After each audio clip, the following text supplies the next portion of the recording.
Assalamu alaikum wa rahmatullahi wa barakatuh. My name is Sharyar, and today's topic is going to be about sabr.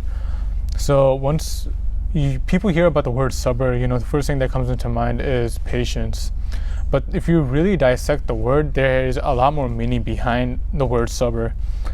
Looking at the Arabic language, sabr means steadfast, restraint, perseverance, steadfastness, endurance, and all together, that word sabr has a lot more meaning to it.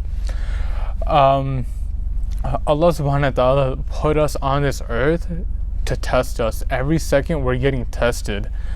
And Allah subhanahu wa ta'ala warns us and reminds us to seek assistance through sabr. By being patient, persevering through our struggles and restraining ourselves, and etc. and so on and so forth. In Surah Al-Baqarah, it is stated that to seek assistance through sabr by being patient and seeking prayer.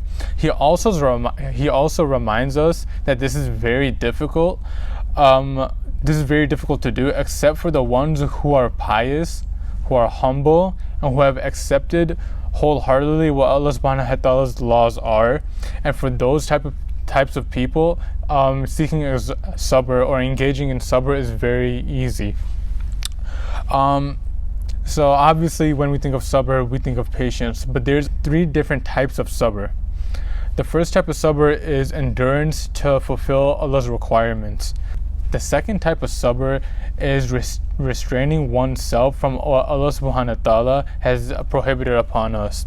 And the third type of sabr is accepting the decree of what the Almighty Allah subhanahu wa ta'ala has written for us. Obviously we know the third type of sabr. When something bad happens to us, we start praying a little more. We start making more zikr, making more dua, and looking at the light at the end of the tunnel. But there's examples of other types of sabr as well. For example, it's cold now. It's winter time. When the call for a fajr happens, you're still in bed. You have your blanket on. You're really warm. But having the endurance to get up, go make wudu, and pray your fajr on time, or even going to the masjid if it's still open, praying there with jama'ah, that's another type of sabr.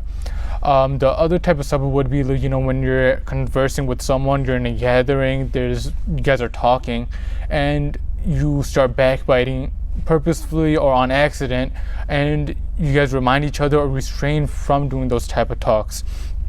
And the third type of sabr is the decree of the Almighty, that of subhanahu wa ta'ala, that whatever is written for you, you accept it no matter what, and you don't challenge it. So Islam is the only religion, if you want to be Muslim, that you have to accept that good or bad fate is happening because of Allah subhanahu wa ta'ala. No one else is controlling that besides Him. And that you're always happy with the outcome, good or bad. And Islam helps us with that. Allah subhanahu wa ta'ala has already promised us and warned us that we're going to get tested in this dunya. And that He's in command, and whatever we do, we just play our role. We make dua, we do what we're told, and we leave it up to Him what's going to be, what's going to happen, what the outcome is.